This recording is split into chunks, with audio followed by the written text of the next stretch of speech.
ก็น้าก่อนโอ้ขอบใจแล้ว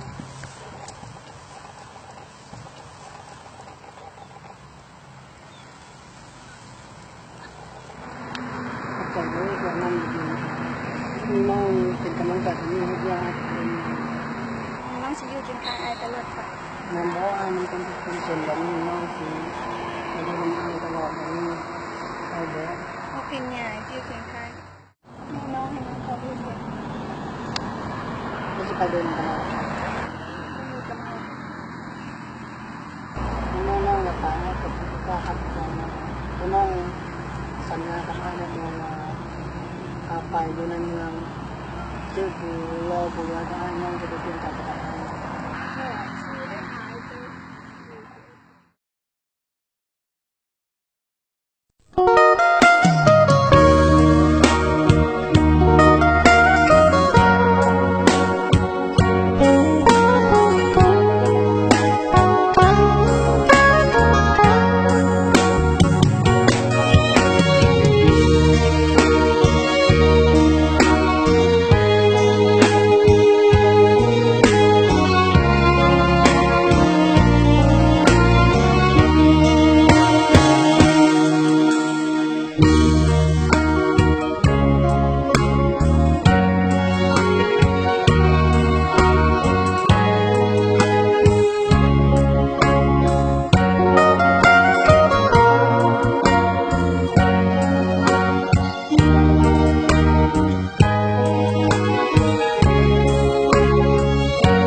โอ้นี่แฟนเสี่ยวกูนี่ว่ะกูบอกแม่ไปบอกมันก่อนมานะโอ้ยมาบอกข้าวมึงเฉยข้าวพอดีเลยกูเห็นผู้สาวมึงนั่งให้อยู่แค่ทางกู เอาไม่เหรอ มึงเข้าไปได้ล่ะกูหวังดีกับมึงนะกูจะมาบอกมึงเฉย เจอกันแล้วจ้ะ โอเคโอเค เขาจะไปเบิ้งเดี๋ยวนี้เหรอ เข้าไปมึงเข้าไป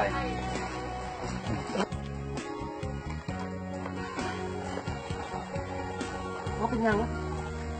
ได้ยินมูกว่าเช่ากลับมาแล้วกลับมาทำอะไร 2-3 ปีแล้วให้มันไปเรื่องความรักของเราสองคนเป็นไปบ่ได้แล้วกลับไปหาใครจุดเก่าบ่ได้ ย้อนยังไอ้ขอถาม เพราะน้องมีคุณไม่หักคุณไม่ เป็นจังเด็กกะยาถึงแม่น้องสิบ่ครับอ้ายในมือ ไอ้มึงปั่นตัดใจลืมน้องซะน้องกลับไปหาไอ้บ่ได้คือเก่าแล้ว